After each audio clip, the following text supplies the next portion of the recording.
ఏపీలో real estate నడుస్తుంది. And compare చేసి ఏమైనా చెప్పగలరా? హైదరాబాద్‌లో మీరిప్పుడు రియల్ ఎస్టేట్ చేస్తున్నారు. మినిమమ్ అయితే నాలెడ్జ్ ఉంటుంది గదా! మన ఏపీ, తెలంగాణ ఇప్పుడు సెపరేట్‌గాను ఒకప్పుడు అంతా ఒకటే. ఈ రియల్ ఎస్టేట్ బ్యారియర్ ఏమన్నా చేంజ్ ఉందా? మీరేం అబ్జర్వ్ చేశారు? జనరల్‌గా ఇది మాట్లాడుకుందాం. జనరల్‌గా నేను కొంచెం కస్టమర్స్‌తోని మాట్లాడినప్పుడు, కస్టమర్స్ కొంతమంది స్టార్టింగ్‌లో మన ఏపీ గవర్నమెంట్ చేంజ్ అయినప్పుడు, అమరావతి అన్నప్పుడు కొంచెం మూవ్‌మెంట్ వస్తున్నప్పుడు, కొంతమంది కస్టమర్స్ కొనడానికెళ్లారు. హ్మ్. వెళ్తే అక్కడ ప్రైజెస్ ఎట్లా ఉన్నాయంటే 40,000, 45,000 పర్ స్క్వేర్ యార్డ్ అక్కడ ఉన్నాయి. అంటే నియర్ బై కూడా కాదు. అమరావతికి నియర్ బై కొంచెం అటు ఇటు డిస్టెన్స్‌లో. హ్మ్. అమరావతి అయితుందన్న దగ్గరనే 45,000 ఉంటాయి. హైదరాబాద్ ఓఆర్ఆర్ అయిపోయింది. ఓఆర్ఆర్ లోపలంతా హైదరాబాద్ సిటీ స్ప్రెడ్ అయింది. పక్కన ఓఆర్ఆర్ పక్కనే 25,000, 26,000, 30,000 లోపల దొరుకుతాయి. ఓహ్! అంటే తక్కువ 50% అని చెప్పాలేమో మేబీ. ఆ! అంటే వాళ్ళు చెప్పిందేందంటే వాళ్ళు చెప్పిందే కస్టమర్ చెప్పిందే నేను మీకు చెప్తున్నాను. ఎందుకంటే వాళ్ళు చెప్పిందేందంటే 45,000 అక్కడ పెట్టే బదులు ఇక్కడ అయ్యింది గదా! ఇక్కడ నాకు రిస్క్ ఫ్యాక్టర్ తక్కువుంది గదా! హైదరాబాద్ ఎవరు గ్రోత్ చేసుకుంటూనే వస్తుందిగా. 500 సంవత్సరాల నుంచి గ్రోత్ అవుతూనే వస్తుంది. ఇంకా నేను పెట్టాల్సింది ఆల్రెడీ మెట్రో ఉంది, ఎయిర్‌పోర్ట్ ఉంది, ఎంప్లాయ్‌మెంట్ ఉంది. GCC global capable centres almost highest మన దగ్గరనే ఉన్నాయి. మన ఇండియాలో ఎక్కడ లేవు. 44 కంపెనీస్ ఉన్నాయి గ్లోబల్ క్యాపబుల్ సెంటర్స్. ఇవన్నీ అడ్వాంటేజ్ ఉన్న దగ్గర 30,000, 20,000 దొరుకుతున్నప్పుడు ఇక్కడ పెట్టుకోకుండా అక్కడ అని వాళ్ళు చెప్పిన విషయం. నేను జస్ట్ అవేర్‌నెస్ కోసమే మీకు చెప్తున్నాను. మీరు కూడా వెరిఫై చేయండి. సో, ఇది కరెక్టా కాదా అనే కరెక్టా పాయింట్‌లో. కాదా ఓకే. అనేది. వాళ్ళు చెప్పిన ఫీడ్‌బ్యాక్ మీకు ఎక్స్‌పీరియన్స్ రావడానికి నేను షేర్ చేస్తున్నా తప్ప అన్ని ఏరియాలో డెవలప్ అవ్వాలి. Real estate. ఓకే. అండ్ ఒకసారి మనం మన ఫ్యూచర్ ఫిబ్రవరిలో అవ్వబోతున్న ప్రాజెక్ట్ గురించి మాట్లాడుకుందాము. ప్రతి దగ్గర కొన్ని గైడ్‌లైన్స్ ఫాలో అవుతారు. ఒక ఏరియాలో ఏమైనా తీసుకోవాలి అంటే. ఆ గైడ్‌లైన్స్ ఫస్ట్ మాట్లాడుకొని, ఆ ఏరియాకున్న స్పెషాలిటీస్ మాట్లాడుకుందాం. ఫస్ట్ ఆఫ్ ఆల్ ఈ గైడ్‌లైన్స్ ఒకసారి క్లియర్ చేసేస్తే రాబోయే ప్రాజెక్ట్ అవుట్ ఫెబ్‌లో డీటెయిల్స్ అన్ని చెప్పండి. రాబోయే ప్రాజెక్ట్ వచ్చేసి వికారాబాద్. వికారాబాద్‌కి హవా లాఖో మరీజో కా దవా. ఓకే. అంటే వికారాబాద్ ఏందంటే మనకు తెలంగాణ ఊటీ లాంటిది. అప్పట్లో పెద్దవాళ్ళు అనేది ఇది.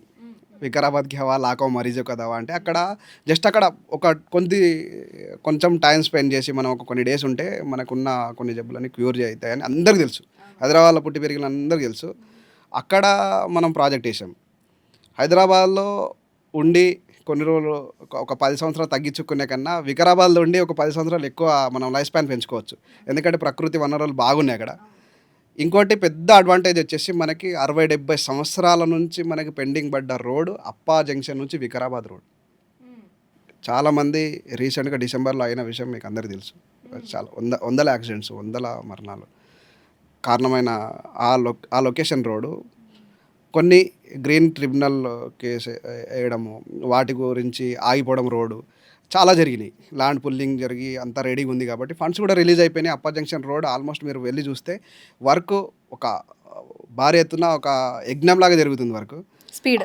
స్పీడ్ అప్పా జంక్షన్ నుంచి మీకు వికారాబాద్ హార్డ్లీ ఆ రోడ్ కంప్లీట్ అయితే 35 మినిట్స్ 40 మినిట్స్లో వెళ్ళిపోతారు. మీరు వికారాబాద్ అనేది తక్కువ అంచనా వేయొద్దు. వికారాబాద్ అనేది డిస్ట్రిక్ట్ హెడ్ క్వార్టర్స్ అది. మెయిన్ వచ్చేసి ఫైనాన్షియల్ డిస్ట్రిక్ట్‌కి చాలా సెట్ బ్యాక్ ఉన్నది. ఇప్పుడు మీరు రీసెంట్‌గా ఆక్షన్ అయింది కోకాపేటలో ఎకరం 157 కోట్ల ఎకరం. అన్న ప్లేస్ నుంచి కూతవేటు దూరంలో మన సైట్ ఉంది. ఎగ్జాంపుల్ మీరు ఎకరం 157 కోట్లు అన్నప్పుడు గజం ఎంత పడుతుంది? 3,00,000 చేంజ్ పడుతుంది. గజం 3,00,000 చేంజ్ అన్నప్పుడు జస్ట్ 30 మినిట్స్ డిస్టెన్స్‌లో తక్కువ ప్రైజ్‌లో వస్తుంది కదా! ఒక 12, 13, 14 వేలలో వస్తుంది కదా! ఆ ప్రైస్‌లో 3,00,000 ఎక్కడ? 12,000 ఎక్కడ? ఇంకోటి ఏంటంటే కోకాపేట నుంచి మోకిలా నుంచి శంకర్పల్లి. మోకిలాలో 70, 80, 90 వేలు ఉంది. మోకిలాలో 70, 80, 90 వేలు ఉన్నప్పుడు శంకర్పల్లిలో మీకు 40,000, 35,000 నడుస్తుంది. 40,000, 35,000 ఆ ఏరియాలో నడుస్తుంది. నెక్స్ట్ వికారాబాద్. మీకు కోకాపేటు, మోకిలా ఉన్న ప్రైస్ వికారాబాద్ టచ్ అయిన తర్వాత మోకిలాలో ఉన్న ప్రైజు శంకర్పల్లిలో టచ్ అయిన తర్వాత శంకర్పల్లిలో ఉన్న ప్రైజు వికారాబాద్ టచ్ అవ్వదని గ్యారంటీ. ఓహ్! సో, అటు నుంచి అటు మనకి ఈజీగా స్ప్రెడ్ అవుతుంది. స్ప్రెడ్ వై అవుతదా? బికాస్ ఫైనాన్షియల్ డిస్ట్రిక్ట్ ఇట్లా స్ప్రెడ్ అవుతా ఉంది. అక్కడ మీరు కొనలేని పరిస్థితులు ఉంటే ఇక్కడ ఖచ్చితంగా మంచి బడ్జెట్లో ఉంది కదా! 3,00,000 ఎక్కడ? 12,000 ఎక్కడ? చాలా రీజనబుల్ నంబర్. ఆ! రీజనబుల్ అని చెప్పలేం గానీ, చాలా చిన్న నంబర్ అది యాక్చువల్లీ. ప్లస్ ఏందంటే మీరు ఒక 40 మినిట్స్‌లో మీరు అప్పర్ జంక్షన్‌కి వచ్చి 10 నిమిషాల్లో గచ్చిబౌలి రావచ్చు. అదే మీరు బాచుపల్లి నుంచి ఇక్కడ మన గచ్చిబౌలికి రండి. 1 ½ అవర్, 2 అవర్స్ పడతది. మరి ఇక్కడ నుంచి 45 మినిట్స్‌లో వచ్చేస్తారు కదా! ఏది సెలెక్ట్ డిస్టెన్స్ కూడా ఆలోచించాలంటారు. టైం మీకు డిస్టెన్స్ 8 కిలోమీటర్ 10 కిలోమీటర్ ఉంటుంది గచ్చిపల్లి నుంచి మీకు అక్కడ ఆ ఏరియా బాచుపల్లి ఆ ఏరియా కుక్కట్పల్లి వై జంక్షన్ అంతా ఉమ్, ఉమ్. మన అప్పా జంక్షన్ నుంచి తొందరగా వస్తారు కదా దానికన్నా అంటే ట్రాఫిక్. ఇంకోటి ఏంటంటే మీకు కొంచెం ఈ ఏరియాలలో మీకు లైట్గా మీరు కిటికీలు ఓపెన్ చేసి అదంతా పెడితే తెల్లాపూర్ కానీ ఈ ఏరియాలలో కొంచెం లైట్గా అదంతా కొంచెం పొల్యూటెడ్ డస్ట్ అంతా వస్తుంది అని కొంచెం కస్టమర్స్ చెప్పడం జరిగింది. అంటే మీకు మంచి ఫ్రీ వెదర్ కావాలి, మంచి అట్మాస్ఫియర్ కావాలంటే వికారాబాద్ ఓకే, అంటే వికారాబాద్ అయితే ఇంకొంచెం బెస్ట్ చాయిస్. పొల్యూషన్ ఫ్రీ అంటారా? అంటే ఇప్పుడు కట్టుకోకపోయినా మీరు ఫ్యూచర్లో అయినా మీకు మంచి ఒక రిటైర్మెంట్ ఏజ్ వచ్చినప్పుడు కూడా కట్టుకొని ఉండొచ్చు కదా. ఓకే, నాకు అర్థమైంది మీరు ఎందుకు ఇంత ఫాస్ట్గా గ్రో అయ్యారనే పాయింట్లో వే యూ అంటే ఒక క్లారిటీతో ముందుకు వెళ్తున్నారు. అవును, రైట్ 100%. సో వికారాబాద్ అయితే అందుకు బెస్ట్ అని చెప్తారు. సో ఒక విల్లా 30 crores ఉందండి ఇక్కడ ఏది కోకాపేటలో. ఓ కోకాపేట కోకాపేటలో 30 crores ఉంది. మోకిలాలో ఆల్మోస్ట్ 16-15 కోట్లు ఉంది. ఓకే, శంకర్పల్లి శంకర్పల్లిలో కొంచెం 50 చేసుకోండి. తర్వాత వికారాబాద్ రానని ఎట్లా చెప్తారు? వెస్ట్ ఇంకోటి మీరు ఒక టైం పీరియడ్ ఏమైనా చెప్పగలుగుతారా? లైక్ ఒక ఏమైనా అనుకోవచ్చా? మా ప్రాజెక్ట్లో మినిమం మీకు 3 years పెద్దగా టైం పట్టదండి కన్స్ట్రక్షన్స్ దాంట్లో హౌసెస్ రావడం. ఎందుకంటే కన్సూపర్లో మీకు సిటీ కనిపిస్తుంది, ఒక ఇట్లా హైట్ ఉంటుంది, మీకు చుట్టూ అంతా వికారాబాద్ టౌన్ కనిపిస్తుంది. ఒక ఎంపైర్ క్రియేట్ చేసి పక్కన నుంచి అక్కడ రాజ్యం వెళ్తున్నట్టు ఉంటుంది. అక్కడ నుంచి ఒక చూస్తే మొత్తం అంత హైట్లో కూడా ఉంటుంది. మంచి సైట్ చూస్తే మాత్రం సైట్ అంటే ఈ కాన్సెప్ట్ ఒకసారి మనం కొంచెం క్లియర్గా మాట్లాడదాం. ఈ ల్యాండ్ తీసుకోవాలనుకున్న వాళ్ళు చాలా మంది ఏంటంటే ఒక దగ్గర నుంచి చూస్తే సిటీ కనపడాలని ఒక చాలా మందికి, నేను కొంతమంది గురించి మాట్లాడలేదు, చాలా మందికి ఒక డ్రీమ్ ఉంటుంది. చాలా మందికి ఉంటుంది ఏంటి construction, free air, fresh air అని. కానీ ఆ ఫీల్ ఒక ఏమంటారు ఇల్లును కూడా ఒక రెసార్ట్ లాగా ఫీల్ అయ్యే వాళ్ళు కొంతమంది ఉంటారు. ఇప్పుడు మనకి బిల్డింగ్స్లో బాగా హైట్లో ఉన్న బిల్డింగ్స్ ఇష్టపడే వాళ్ళు ఎక్కువ మంది ఉంటారు.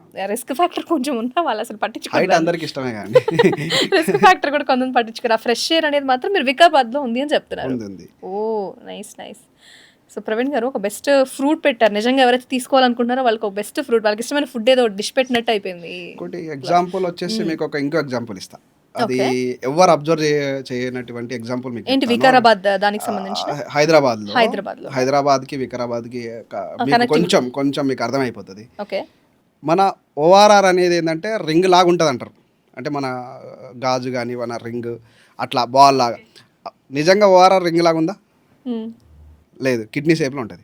ఓకే, మీకు హిమాయత్ సాగర్ నుంచి ఉస్మాన్ సాగర్కి ఇట్లా లోపలికి వచ్చి ఉంటుంది. అంటే అక్కడ సర్కిల్ కాకుండా ఎందుకనే ఎప్పుడైనా అబ్జర్వ్ చేసిరా హైదరాబాద్ ప్రజలు? కొంచెం పూరే సబ్జెక్ట్ చెప్పండి. మనకి జంట నగరాలు అనేవి 2 ఉన్నాయి, హిమాయత్ సాగర్, ఉస్మాన్ సాగర్. అక్కడ ఏంటంటే మనకి 3 జీవో ఉంటుంది. లేక్ ప్రొటెక్షన్ కోసం 1993 ఫిబ్రవరిలో వచ్చింది lake protection. 84 villages 84 villages 12 kilometer రేడియేషన్స్లో ఉంటుంది. అంటే దానికి అంటే ఎందుకో మనకి వాటర్ అనేది ఏంటంటే ఇక్కడ వచ్చి ఆగిపోయి మన సిటీలో కొంచెం ఫ్లడ్స్ కానీ అట్లాంటివి కట్టిన 1906లో మనకు వరదలు వచ్చినాయి, అప్పుడు కట్టిన లేక్స్. అయితే ఈ ఓఆర్ఆర్ ఏమైందంటే ఆ లేక్స్ మీదకి వెళ్తే ఖర్చు ఎక్కువ అవుతుంది. అందుకు మన కిడ్నీ షేప్లో లోపల తీసుకురావడం జరిగింది. అదే మీరు బయట నుంచి తీసుకొస్తే మొయినాబాదు శంకర్పల్లి నుంచి రావాల్సి వస్తుంది. అది ఆ లెక్క ప్రకారం ఓఆర్ఆర్ నుంచి మన వికారాబాద్ సైటు ఎంత డిస్టెన్స్? 20 kilometers.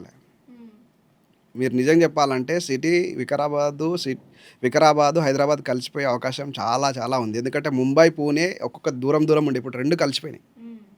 అలాంటి అడ్వాంటేజ్ మనకు చాలా ఉంది. రోజు మనకి 6,000 మంది మనకి హైదరాబాద్కి ఎవరు ఆలోచించారు రియల్ ఎస్టేట్లో ఒక కిడ్నీ షేప్లో ఓఆర్ఆర్ ఉందని తెలియదు. ఒక 6,000 మంది డైలీ మనకి హైదరాబాద్ ఓఆర్ఆర్ లోనే రింగ్ అనే ఉంటుంది. అది అందరు కాన్సెప్ట్ ఫిక్స్ అయిపోయి ఉంటారు. వాళ్ళు మీరు మాకు కొత్తగా లైక్ అంటే రియాలిటీని కొంచెం రెగ్యులర్గా ఎక్కువ కస్టమర్స్ మేము ఎక్కువ తిరుగుతుంటాం. ఆయన కోకాపేట ఇదంతా మేము వెరిఫై చేస్తాము బాగా. అంటే 24/7 మా నరనరాలు ఇంకినప్పుడు ఖచ్చితంగా ఆ నాలెడ్జ్ తీసుకోవాలి కదా.